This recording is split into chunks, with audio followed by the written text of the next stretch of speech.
All of his co-workers were gone. What could it mean?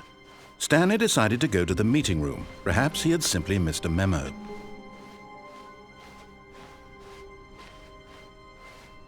When Stanley came to a set of 2 open doors, he entered the door on his left.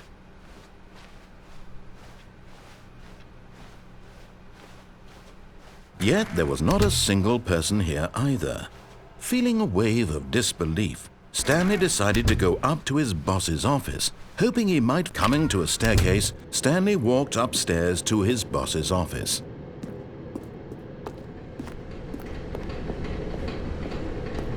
But Stanley just couldn't do it.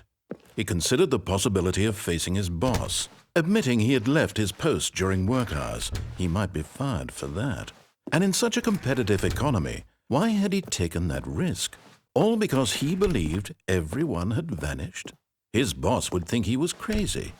And then something occurred to Stanley. Maybe, he thought to himself, maybe I am crazy. All of my co-workers blinking mysteriously out of existence in a single moment for no reason at all? None of it made any logical sense. And as Stanley pondered this, he began to make other strange observations. For example, why couldn't he see his feet when he looked down? Why did doors close automatically behind him wherever he went? And for that matter, these rooms were starting to look pretty familiar. Were they simply repeating? No, Stanley said to himself, this is all too strange. This can't be real. And at last, he came to the conclusion that had been on the tip of his tongue. He just hadn't found the words for it. "I'm dreaming!" he yelled. "This is all a dream." Oh, what a relief Stanley felt to have finally found an answer, an explanation. His co-workers weren't actually gone. He wasn't going to lose his job. He wasn't crazy after all. And he thought to himself, I suppose I'll wake up soon. I'll have to go back to my boring real-life job pushing buttons. I may as well enjoy this while I'm still lucid. So he imagined himself flying and began to gently float above the ground.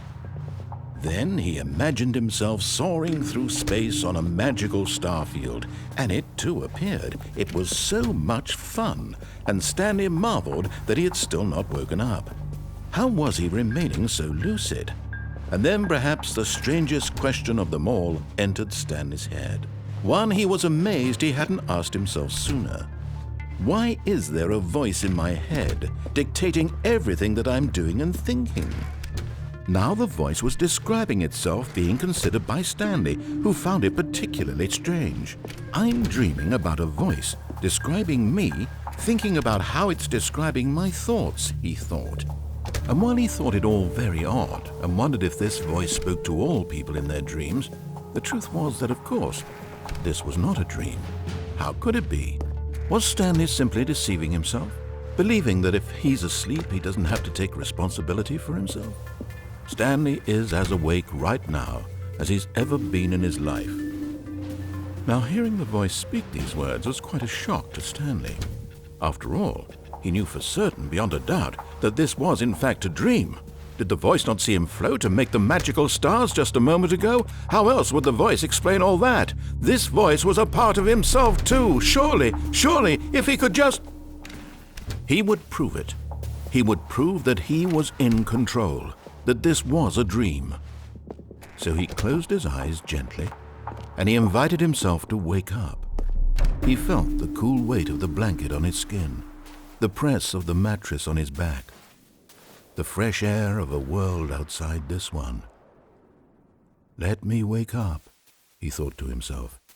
I'm through with this dream. I wish it to be over. Let me go back to my job. Let me continue pushing the buttons. Please, it's all I want.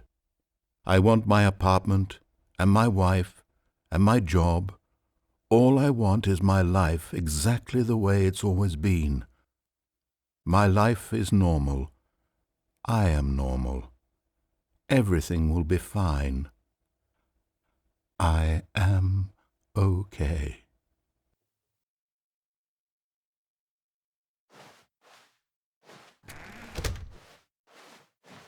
Stanley began screaming. Please, someone, wake me up. My name is Stanley. I have a boss, I have an office, I am real. Please, just someone tell me I am real. I must be real, I must be. Can anyone hear my voice? Who am I? Who am I? And everything went black.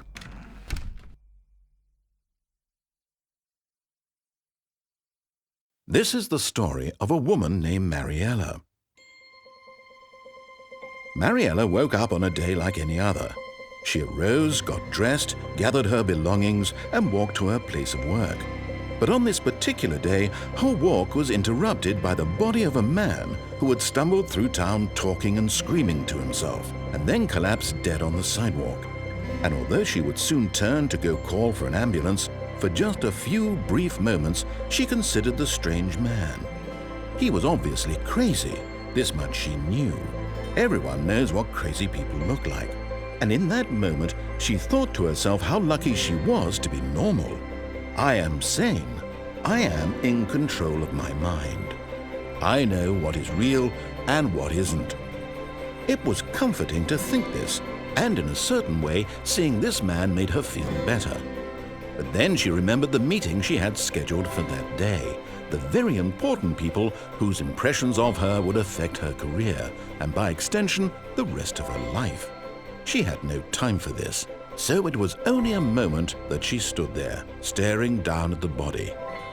And then she turned and ran.